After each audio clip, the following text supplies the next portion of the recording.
आगे की जो भी हमारी रणनीति होगी या बातचीत होगी उससे हम आपको अवगत कराएंगे, लेकिन प्रोटेस्टर से हम रिक्वेस्ट करते हैं कि इमीडिएट इफेक्ट से आप विड्रॉ करें, हमारी मांगे जो है वो मान लीजिए। प्रदर्शनकारी छात्र आप भी मांग मानेंगे क्या आपको लगता है? चलो हो गया, आप सारी बातें बता दी, हो गया।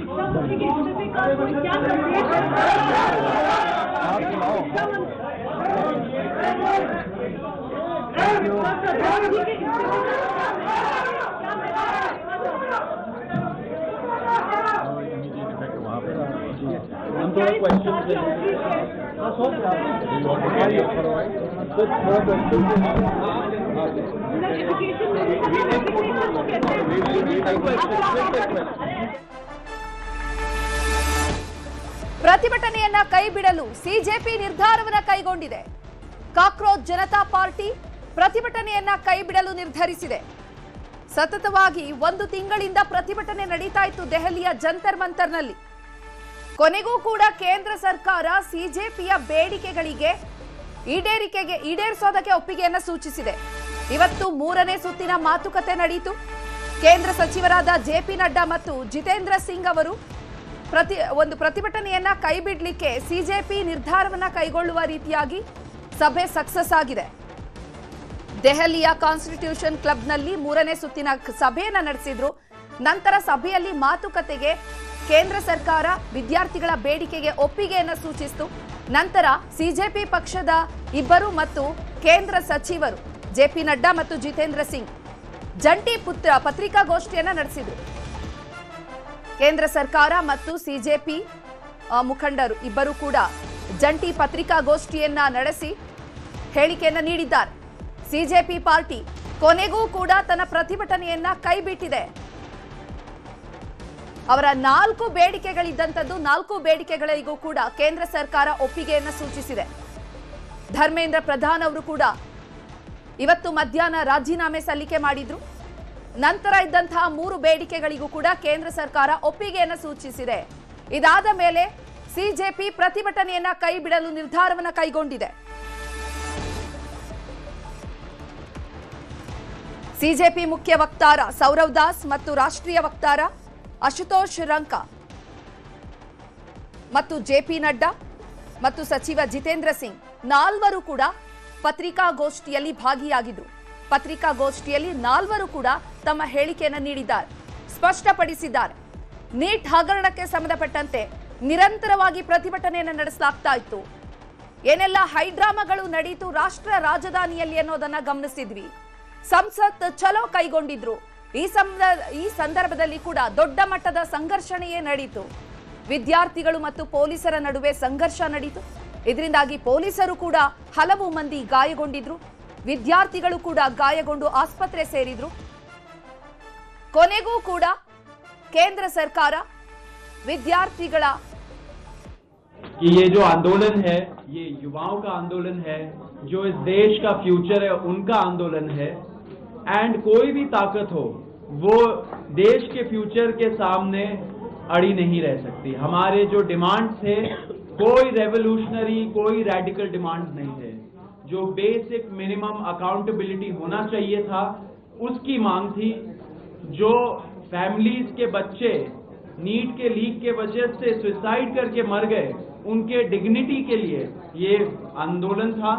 एंड साथ साथ जो प्रदर्शनकारी थे जिन्होंने इन डिमांड्स को आगे रखा उनके खिलाफ सरकार या उनकी एजेंसीज कोई एक्शन ना ले, वो डिमांड था।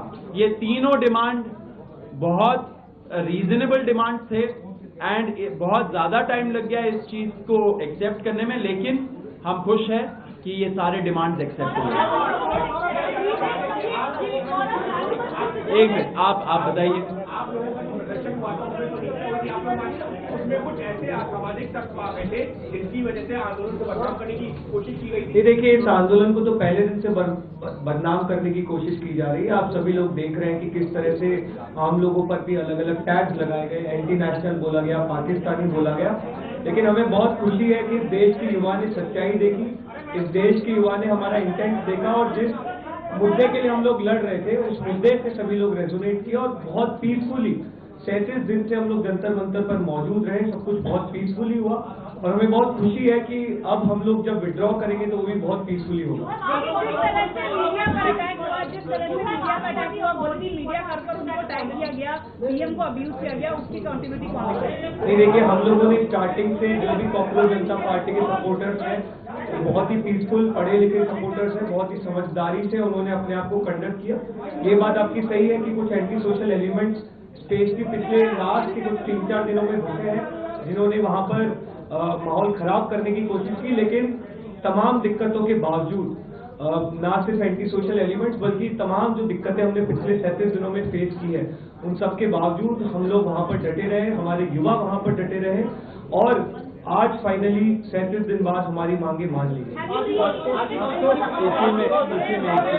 इसी में एक चीज मैं ऐड करना चाहूंगा, जिन्होंने भी ऐसा एंटी सोशल एलिमेंट्स ने मीडिया के खिलाफ, लोगों के खिलाफ जिन्होंने भड़काया, जिन्होंने ये वायलेंस किया, ऐसे लोग सीजेपी के सपोर्टर नहीं है। ये एंटी सोशल एलिमेंट्स घुसाए गए, हम लोग ऐसे एक्शंस के लिए हम लोग उनको खंडन करते हैं। लेकिन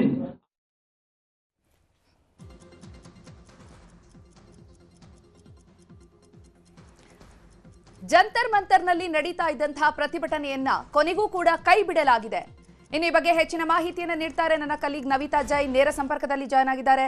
ನವಿತಾ ಜೈನ್, ಸತತವಾಗಿ 1 ತಿಂಗಳಿಂದ ಪ್ರತಿಭಟನೆಯನ್ನು ನಡೆಸ್ತಾ ಇದ್ರು ವಿದ್ಯಾರ್ಥಿಗಳು. ಸಾಕಷ್ಟು ಹೈ ಡ್ರಾಮಾವೇ ನಡೆದೋಯ್ತು.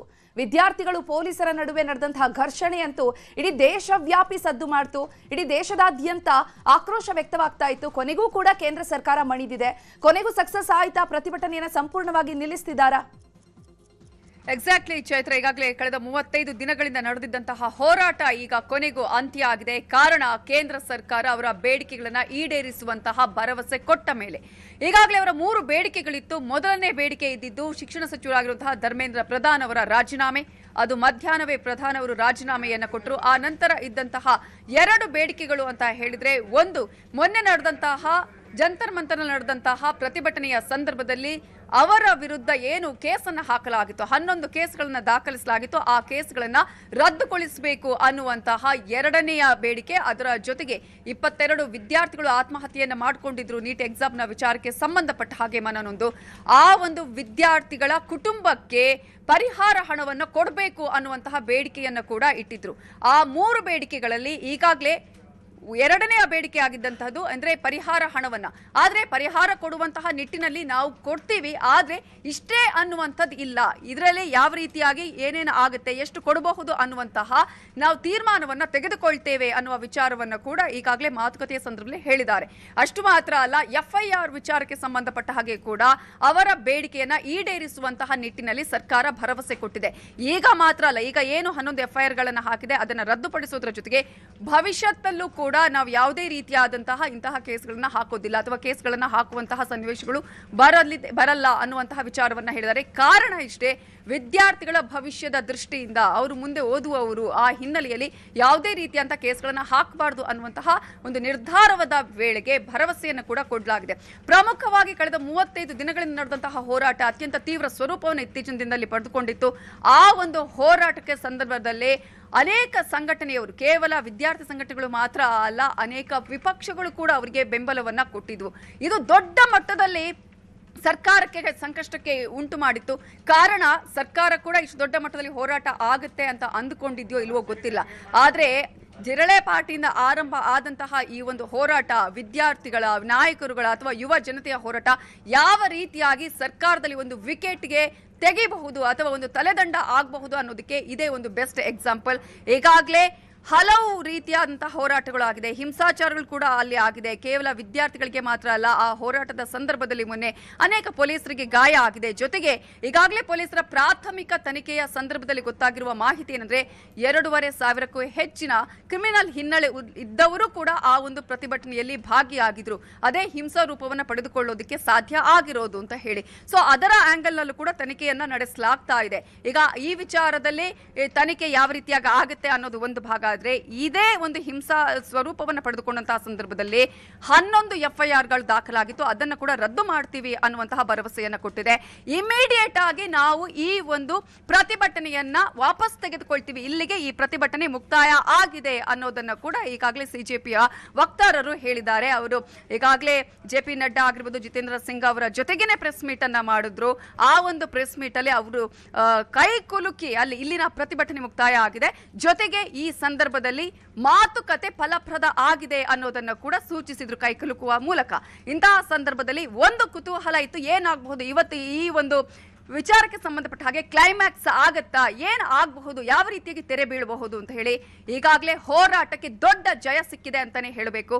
ಕಾರಣ ಒಂದು, ಧರ್ಮೇಂದ್ರ ಪ್ರಧಾನ್ ಅವರ ರಾಜೀನಾಮೆಯಾಗಿದೆ. ಅವರ 2 ಬೇಡಿಕೆಗಳು, ಇನ್ನೂ 2 ಬೇಡಿಕೆಗಳಿತ್ತಲ್ಲ, ಒಂದು ಮೃತಪಟ್ಟಂತಹ ವಿದ್ಯಾರ್ಥಿಗಳ ಕುಟುಂಬಕ್ಕೆ ಪರಿಹಾರ ಕೊಡುವಂಥದ್ದು, ಅದರ ಬಗ್ಗೆ ಕೂಡ ನಾವು ಯೋಚನೆಯನ್ನ ಮಾಡಿ ಕ್ರಮವನ್ನು ಕೈಗೊಳ್ತೀವಿ, ಪರಿಹಾರವನ್ನು ಕೊಡ್ತೀವಿ. ಈಗ ಎಷ್ಟು ಅನ್ನೋದರ ಬಗ್ಗೆ ಈಗ ಸದ್ಯದಂತಹ ಮಾಹಿತಿ ಇಲ್ಲ. ಆದರೆ ಮತ್ತೊಂದು ಬೇಡಿಕೆ ಇತ್ತು, FIR ಅನ್ನು ರದ್ದುಗೊಳಿಸಬೇಕು. ಆ ಬೇಡಿಕೆಯನ್ನು ಕೂಡ ಈಡೇರಿಸ್ತೀವಿ, ಯಾವುದೇ ರೀತಿಯಂತಹ FIR ಹಾಕೋದಿಲ್ಲ, ಕ್ರಮಗಳು ಆಗೋದಿಲ್ಲ ಅನ್ನುವಂತಹ ಬೇಡಿಕೆಗಳನ್ನು ಕೂಡ ಈಗಾಗಲೇ ಈಡೇರಿಕೆ ಮಾಡಲಾಗಿದೆ.